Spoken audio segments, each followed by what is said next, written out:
deras hårad jag hör om oss tvindade matsar. Gör om åker där struar helt för de var. Hej får Erik Mattsson till och stora vi oss här hårade var.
Bravo, maestro. Tere. Tervist. Tere. Võtta istet. Ja tänasta lõppu, ole hea. Takk. Väike vahuin. Tänan. Ei. Ainult piiritus. Ja. Süüa me kahjuks ei saa. Arst soovitas mulle, et piiritus on kõige parem. Vahuveenil ütle ei. Süüa ei saa me pakkuda. Väga veenev esitus. Mina küll ei teadnud, et alles Ström laulab. Ma arvan, et keegi teadnud. Kõik on harjunud selle loengutega. No bro, ja mul on praegu välja andmisel üks plaat Tom Jonesi lauludega. Rootsi üllatab meid ikka. Ja ühega, millega tahaks praegusel õhtul võib-olla ka meie televaatajat üllatada, on see, kui küsiks selle kohta, milline on 2007. aastal oodatavalt täna õhtu peredes, kodudes kõige tüüpilisem, kõige enam levinud traditsioon. Mida rootslased täna teevad? Ja bro, küsimus, ütleme, Rootsis on juba sajandeid olnud vana-aasta õhtul traditsiooniks venitada seanahka. Tähendab, iga perekond toob elus sea endale koju Rootsiga linnas lõigatakse seal selja pealt üks nahatükk ära siis terve pere võtab kinni ja hakatakse venitama. Kui pere on 4-liikmeline, siis ma kujutan ette, et igaüks saab ühest nurgast, aga kui on, ütleme, lesk 2 lapsega? Kui on lesk on 2 lapsega, siis tehakse niimoodi, et Või pere, kus on isa Soomes tööl. Ja siis tehakse niimoodi, et võetakse see kadunud mehe pilt, pannakse üks seanaha osa, pannakse see pildi alla, siis lesk ja 2 last venitavad. Et see, kes on ära läinud, et ta osaleb ka seanaha venitamises. Sümboolselt. Kes selle mängu võidab või mis on selle mängu? See oli mäng.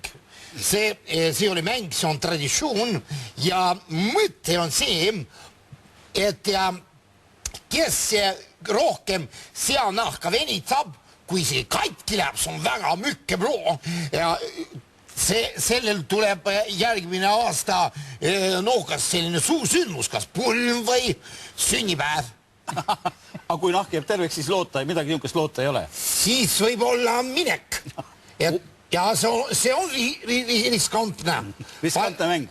Siga on selleks hetkeks juba läinud? Ei, siga on nurgas. siga pannakse siga nurgas auk selles ootab oma aega. Ja on ka selline asi, ega seal ei taheta liiga teha, pärast õmmeldakse see tagasi. Natuke venimata. No kui on katki, siis saab selle katkise koha ka õmmelda ära ja pannakse, küll laperdab natukene seal see. Kui te Rootsi sigu oled see näinud? Tal on selja peal on nagu tiivad väiksed, see on selles, et on nahka venitatud ja on nahka üle jäänud. Kas need sead on siis ka seesugused, et ütleme, et on olemas nii-öelda ka sigade keskel traditsioon, et kellel rohkem on selliseid nii-öelda lappe selja peal, et see on nagu mitmes aastavahetuses juba käinud? Nagu puuringid. Ja, võt ma ei oska öelge niimoodi on muidugi väga vanu sigu, on küll. Ja nende kohta käib küll see Eesti kõnekäändid lipi peal, lappi peal. Ja ta on nagu, tehtudki selline tunne, et ta on lapitud kokku nii, et selline... Eestis on väga populaarne liikumine veeväitlusklubid. Kas Rootsis ka midagi niisugust on olnud? Ja ma olen kuulnud küll, aga veel ei ole see kinnitanud. Meil on 4 pühilased hakkasid selle vastu protesteerima, sest nad ei saa anda aru, mida inimesed räägivad. See keelati ära.